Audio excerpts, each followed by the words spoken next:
Hey everyone, it's Rachel Wolfson here at the Apex Dev Summit in Amsterdam. I'm doing a series of interviews for Web3 Deep Dive podcast, and today I'll be speaking with Ryan Gledhill. He is the CEO and co-founder of Thallo. Hi Ryan, how are you? I'm great. It's a pleasure to be here. How are you? Doing well, thank you. Good. How are you enjoying Apex so far? Yeah, I love it. Did the keynote earlier today. It was a lot of fun, and I've seen some really interesting talks since then. So yeah, it's really exciting. It's really good to see such a vibrant community. Definitely. Yeah. Let's talk a little bit about Thallo. Can you tell our listeners what Thallo is and what you're doing? Yeah, so Thallo's really building the infrastructure for the carbon markets. The carbon markets have previously been, very opaque. There's been a lot of intermediaries that exist in the space. We've spoken to project developers, which are, those building the carbon credit projects on the ground, that have seen less than 25% of the eventual sale value of those credits, which for me is a real disgrace, right? There's so many brokers and intermediaries in the space that are just profiteering from the hard work that these people are doing, and ultimately they're also taking away from all of us. The more that we can push, the more profit that we can push back into these projects, the more carbon gets sequestered, and the better for all of us. So we're building this infrastructure that allows us to, drive price discovery, to drive transparency, and to really help the suppliers sell directly to the buyers and take as much of the margin of those carbon credits as possible. And how is that being achieved, through blockchain technology, but how exactly is it being specifically achieved? Yeah, so we're talking to all of the value actors along the chain, really. So we've spoken to 200 project developers. We've got about 50 million tons of carbon credits that are committed to the platform at the moment. And then, of course, we're talking to the demand side as well, where we're explaining that utilizing our infrastructure enables you to get access to this whole of market supply that previously just hasn't been available. And we're using blockchain and obviously specifically XRPL to do that. Right. So I wanted to ask you about why you're using XRP Ledger and the benefits there as well. Yeah. So I think a lot of it is around the community. This is the carbon credit ecosystem is an ecosystem that's very quickly growing into capital markets players, into shipping, industry, engineering. And these are big industries that XRPL and Ripple specifically, they already have an existing ecosystem of these players. So that's super important. The speed that the XRP ledger operates at, and honestly the transparency, being able to secure that data with as many nodes as possible that are all validating the data, knowing that you can trust the data from the origination of the project all the way through to various sale points, all the way through to the retirements on the registries is critical for the transparency of the industry.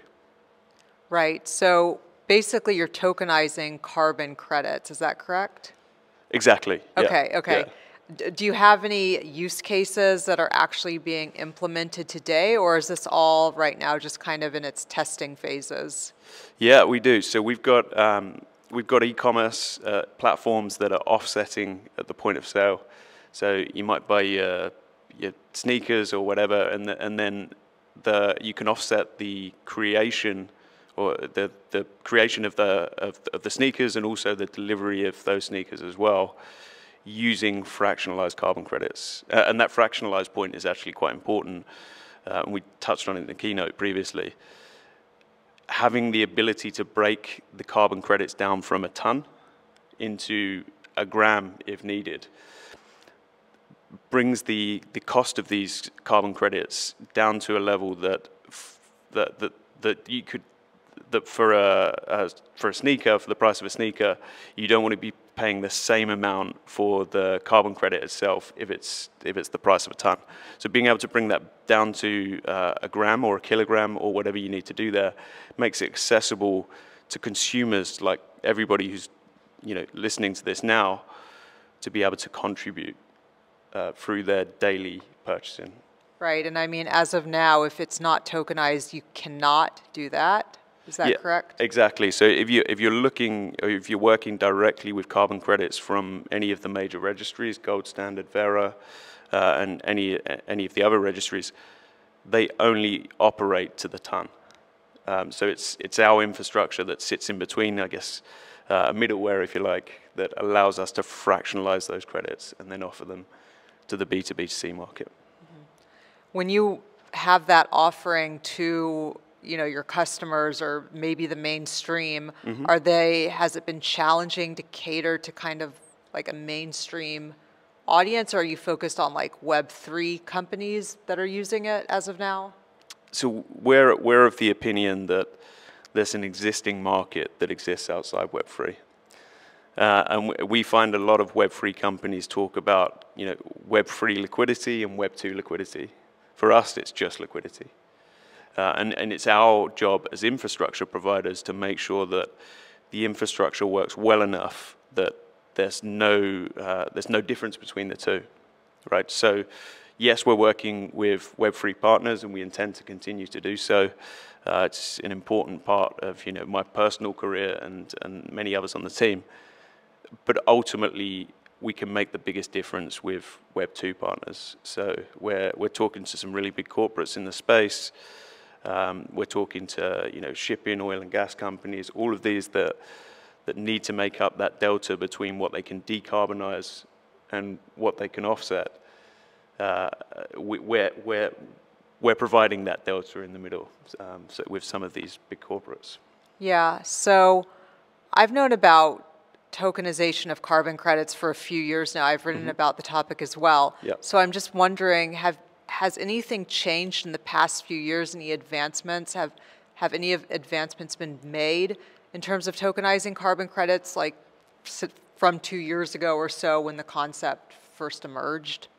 Yeah, so I think fractionalization is an important one, but we've touched on that. I think what we've seen up until now is the origination of these credits has been very siloed.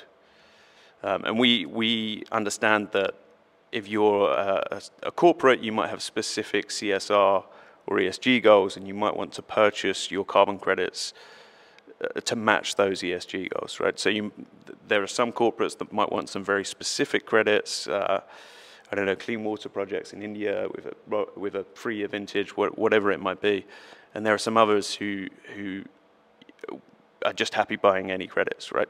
And I think it's important, if we're building that infrastructure, to provide that whole of market access.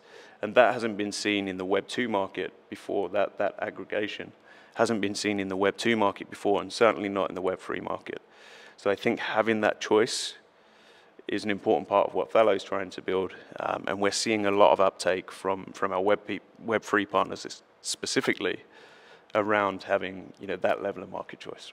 Got it. Yeah. But I'm just curious, what are the biggest challenges involved when it comes to tokenizing carbon credits, and how can we overcome those challenges, and specifically, what is Thallo doing to overcome those challenges?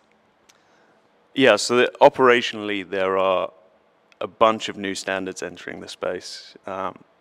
It's like an alphabet soup out there.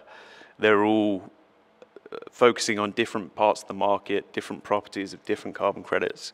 And whilst I think that's useful, I think we need to get to a point where we standardize credits for reasons of interoperability, for reasons of buyers even understanding the market. Because I've been in the space for 2.5 years now, and even I have to ask questions about, okay, this is a new standard, what does that mean? Who are they trying to appeal to? And so on. So there's that operational side of things where we need the registries and the value actors across the chain to all come together and try to create a interoperable standard. We may be some way away from that, but I believe we'll get there. And then the biggest challenge, certainly for our CTO Adam, was the technical challenge. Some of the registries that we've spoken to in the space were operating from a Google spreadsheet. And so that's in certain parts of the market, it's very backwards. We've had to support them. We've had to build out an API. But they see it. They get it. The registries now understand They understand the power of digitization, of fractionalization, of introducing these new markets, this untapped capital into climate assets. And I think we're just at the precipice of these registries really taking the next step in building out these more technical registries. Right, definitely. Have you gained any insights here at Apex today and yesterday on, that may be useful for Thallo and just yourself in general? Yeah, so a big shout out to Centigrade, who we're working with already.